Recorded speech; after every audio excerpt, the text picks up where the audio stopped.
Olá, turma do sexto B. E aí, como é que vocês estão hoje? Já fizeram a nossa atividade de português? Não recebi ainda, hein? Tô aguardando. Até sexta, tô brincando. Hoje nós temos a nossa aula de redação, que nós vamos ver um novo tipo de texto. Nós vimos regras de jogo, vimos também os textos instrucionais, como o caso de manual de instrução, bula de remédio, são textos que nos passam orientações. E nós devemos respeitar essas orientações, tá? Principalmente de bula de remédio.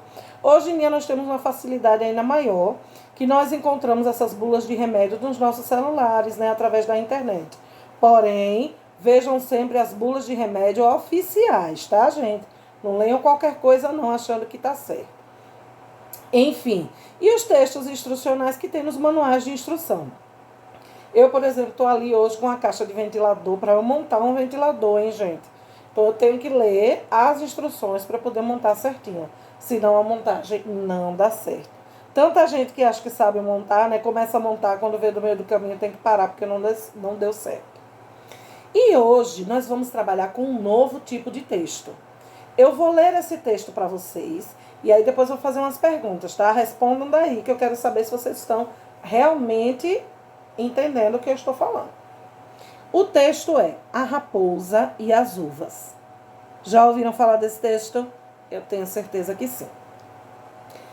Era uma vez uma raposa esfomeada. Ela não comia há dias.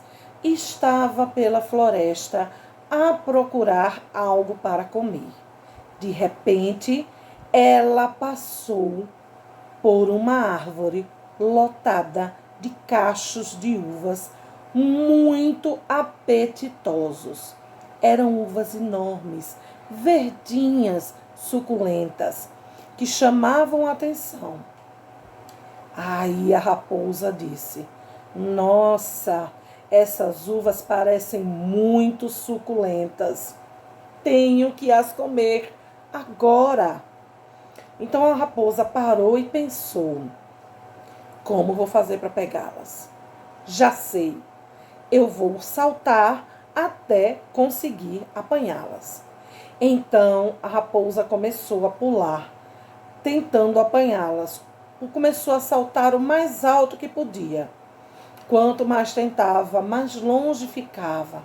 Foi começando a se cansar e não conseguiu nenhuma das uvas pegar.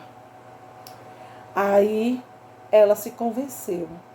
Começou a se entristecer e percebeu que as uvas estavam longe do seu alcance. No entanto, ao desistir, ela se afastou e disse: eu me enganei. Pensei que elas estavam mais duras, mas vejo agora que ainda estão verdes. Exclamou a raposa, se fingindo de desinteressada. E foi embora.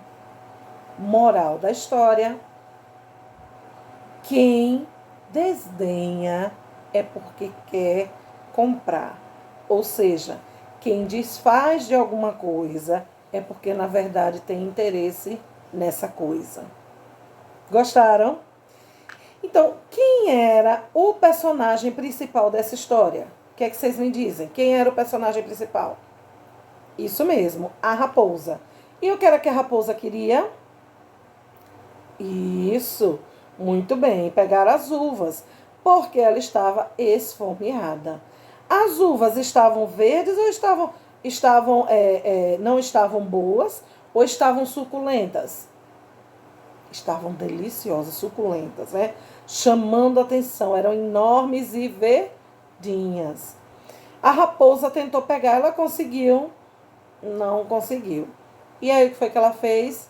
Desdenhou das uvas. Disse: me enganei, não estavam maduras mesmo. Estavam maduríssimas. Porque ela não conseguiu pegar. Então ela disse que estavam verdes. Conversa, né? Enfim, então nós vamos estudar sobre... Vocês sabem que tipo de texto é esse? Vou dizer a vocês. Isso é uma fábula. Nós vamos estudar sobre as fábulas. O que são fábulas? A fábula, né? A fábula é uma história. Eu botei aqui no plural, mas vou botar no singular, né? A fábula é uma história em que os personagens são animais ou seres inanimados. Eles realizam as ações presentes na história. Aqui no caso a raposa saltitante tentou pegar as uvas, então realiza as ações da história, certo? E no final dessa história, o que é que acontece? Existe uma lição de moral.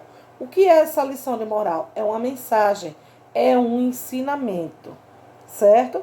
Então toda fábula vai ter personagens, que são animais ou seres inanimados, e vai ter também uma lição de moral. Então, como eu disse a vocês, as fábulas são muito interessantes. Desde os tempos antigos, as pessoas usavam fábulas para poder ensinar as outras. As pessoas não tinham instruções assim, não tinha essa facilidade de escola, né? Ia para a escola quem era filho de burguês, de fazendeiro, né? Quem tinha condições. Então, aqueles que não tinham, para serem ensinados, né, eles se utilizavam de fábulas para dar ensinamentos. Na Bíblia, né, por exemplo, quem tem um ensino, um estudo religioso, que segue a igreja cristã, né, o estudo bíblico, ele mostra isso através de parábolas, né, para que as pessoas entendessem a palavra de Deus. Deus nos falava, Jesus falava em parábolas, certo? Então, ele sempre dava exemplo com a realidade daquelas pessoas, falando de agricultura, falando de sementes, de semear, de cuidar. A mesma coisa das fábulas, certo? Então, as fábulas existem desde os tempos antigos, da Grécia Antiga, Roma, né? E Esopo é um dos maiores autores de fábulas que a gente tem conhecimento. Essa fábula da raposa e as uvas, por exemplo, é uma fábula de Esopo. Esopo. Não é Esopo não, tá? Esopo. Eu vou deixar para vocês lá no WhatsApp uma atividade com uma fábula, certo? Para vocês fazerem. Façam essa atividade pequenininha, fácil e rápido de fazer. Eu só pretendo que vocês compreendam o que é fábula, que depois nós vamos construir as nossas fábulas, hein? Aguardem, ok? Tchau, tchau.